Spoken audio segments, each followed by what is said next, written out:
Charles Schwab is eyeing a big push into the crypto space in early 2026. This as it contends with stock prices at record highs and a new generation of investors looking to get into the action. Caught up with Charles Schwab CEO Rick Wurster for today's opening bid power player segment. Well, our clients are really engaged. They're trading at about 30% more than they were last year. We see margin balances up. We see more use of options. Our investors are really engaged in the market.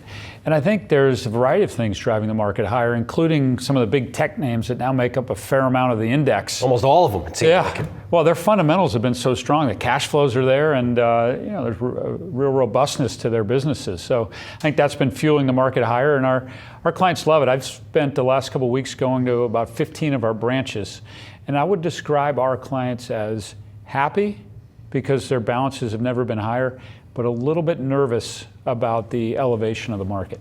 Where are they inclined? Are they starting to pull money out of the market? When I hear nervous, I'm thinking, all right, maybe some profit taking coming up.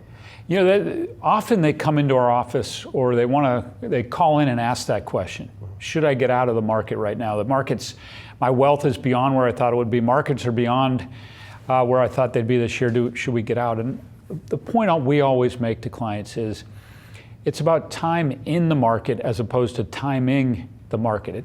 The hard part about timing the market is you've got to be right twice. You've got to get out at the right time, and then you've got to be able to get back in at the right time, and that's very hard to do. Do you get a sense that your clients have missed a lot of this rally? I don't get that sense at all. Our clients have been invested. They've been invested in equities, and their balances are at an all-time high. Meaning they're chasing performance, I think is what I was... Oh, are they chasing performance? I think that actually in a lot of ways, retail investors have led the markets this year. They were the ones buying at the low in April, and people were pointing at retail investors saying, oh gosh, retail investors are making a mistake, but we're 30% higher than we were back then, and credit to the retail investor. I think they've been on a right about a lot of things over the past few years. Yes, they have. I mean, Yahoo Finance is the home for the retail investor, and we see the excitement on our platform. Rick, how has the retail investor changed this year? I think when people say retail investor, it's the uneducated person who's trading stocks in someone's basement. That's not the retail investor I've interacted with.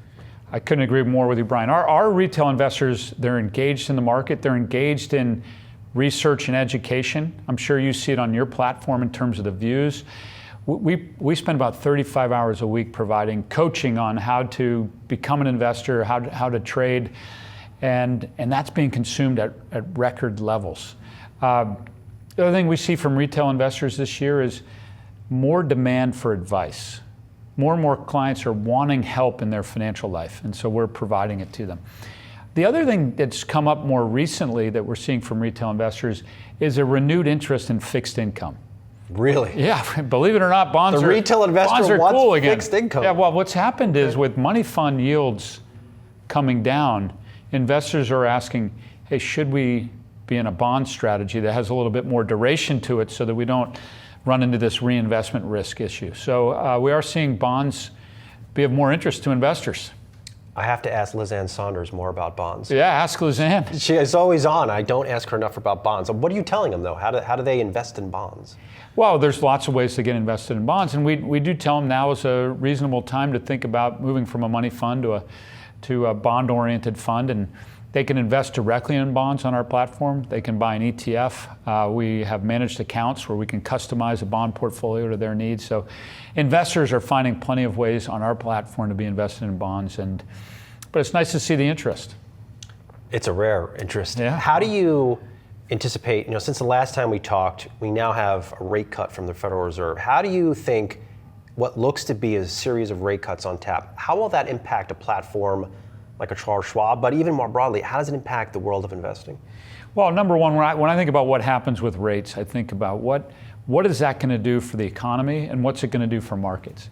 Historically, rates coming down have generally been beneficial for markets. You get a lower discount rate, you get a less restrictive Fed, money goes into assets. And so I think all else being equal, I would expect in a lowering interest rate cycle in an economy that's still pretty robust for that to be supportive of markets. And I think that's in part why you're seeing markets continue to hit the highs that we're seeing and clients are enjoying. So Yeah, it's probably the biggest impact. It's just what it means for clients on our business. For us, we perform well in a variety of interest rate environments. Our earnings have accelerated. We'll have an all-time record high, first half of the year in terms of earnings, and so for our business, we're going to do well in either environment. It's good to hear that clients are asking for human advice.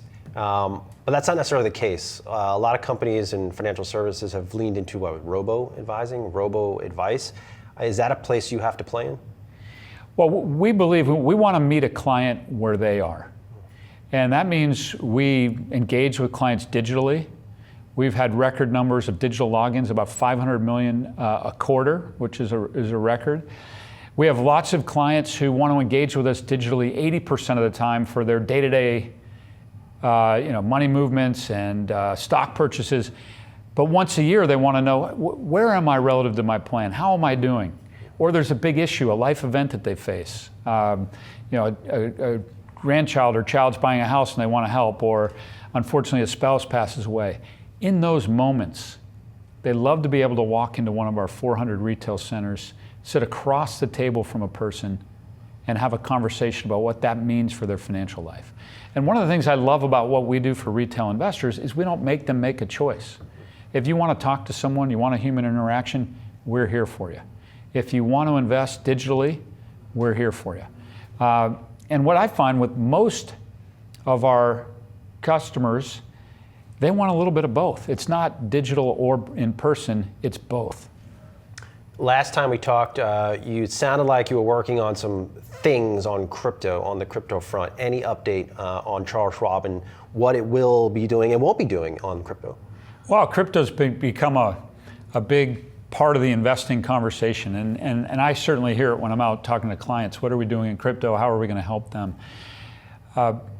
Number one, we want to provide support and education about what crypto is, why it may make sense for an investor, what its role may be in a portfolio. So we want to provide education so people know what they're investing in. Number two, we have lots of ways that clients are investing in crypto today. And our clients actually hold 20% of all the crypto ETF assets in our country. So they are invested in crypto. In addition to that, we'll be launching spot crypto in the first half of next year. So it's big for Charles Schwab. That'll be a big move. And what excites me about that is we have lots of clients who forever have been Schwab clients, but they took a little money and they brought it over to Coinbase or they brought it over to somewhere else because they had to because we didn't have it. And we're excited that money is likely to come back to Schwab and be part of the broader relationship. So we're excited about that. Does that increase the risk on a Charles Schwab balance sheet? It does not, because these are client securities. It's on their balance sheet, not on our balance sheet. There used to be a rule for companies that were banks, which is that you needed to hold capital against client crypto positions. And that's why the banks, including Schwab, who we have a bank, haven't been in crypto directly yet. But that rule's changed, and now folks like ourselves and I think there's other bank-related companies that have made announcements to the same effect that they're going to come out with crypto, direct spot crypto as well. What's the game plan to take market share away from a Coinbase and Robinhood, where you go to these platforms, great in their own right, but they've captured that younger generation consumer? Well, I want to differentiate, if it's okay, Brian, between the younger investor and the crypto investor. I do think some of these digital native firms have a lot of crypto-oriented investors on their platform, and certainly some long-term Schwab clients that wanted to own crypto that went there. Our plan for capturing market share is to bring those clients back that love us, love the in-person interaction, love the digital interactions, have 98% of their wealth with us, and want to see their crypto with them. So I think that'll be a nice win for us. But I also want to talk about the young investor, because I think sometimes it's a misperception about our role with young investors. We've brought in 1 in 6 of our new to firm clients this year is under the age of 24. We are winning with the young investor. We're on TikTok, Instagram. We're the most followed financial services company on YouTube. Wow. We're in all these places and we are winning the young investor. And what I love about that is that when they come to Schwab, they get access to all our research and education. They get access to 1,000 traders who are former professional traders who wake up every day ready to answer the phone to help any new investor become an active trader, a long-term investor. They are there for them. So I love the fact that we're doing so well with young investors and that we can bring education, support, and the industry's best platform to help them meet their investing needs. I love hearing it. Those are, I didn't know those stats. Those are very interesting. Lastly, when I knew you were coming in, I'm like, I have to ask Rick about this because I can't think of a better CEO to ask. Quarterly earnings. You've heard the debate with quarterly earnings. President Trump wants to go to semi-annual. What say you? Is semi-annual good? I have, as CEO in my role, the good fortune of our two co-chairmen were the two former CEOs. And they were CEOs for 49 of the 50 years of our company's existence. No pressure following them. Well, there's pressure following them, but one of the great things about it is both of them take a long-term orientation. We've always managed Schwab with a long-term outlook about how do we do right by the client. And if we make the right decisions for clients, ultimately that will lead to good economics for our shareholders. I think there's value in having that long-term orientation. And so to the extent there's changes made that move other companies toward a longer-term orientation, that's probably net good for the economy. That all said, I think that there's still going to be a demand from shareholders, owners, analysts for regular communication. We put out a report every month with all of our client activity. How much net new assets did we see? I feast on that thing. Yeah, how much trading there was. So we believe in transparency, regular transparency, combined with a long-term orientation. So regardless of what happens with how frequently you're reporting earnings, I think we're very much aligned with the concept of a focus on the long term, but keeping people informed. I'll grab a drink here or there with CEO of a public company. They're like, every day I'm trying to make my earnings number. I mean, do you feel pressure like that? Absolutely not, and that's a blessing of having Walt and Chuck, who've got a long-term view on the business. I think in our business, we only succeed if we deliver for our clients. And so every day we're making decisions about how do we do right by the clients. The very first time I met with Chuck Schwab, I went in there with a presentation and he asked me a bunch of questions about our fees. And I thought he was going to ask me, hey, we're underpriced in this area. Why don't we get fees up because we'll make more money and the stock will go up? And he said, Rick, we got to cut these fees down. We got to create a better deal for clients. And I said, well, Chuck, our earnings won't grow. He said, yes, they will. People will do more business with us.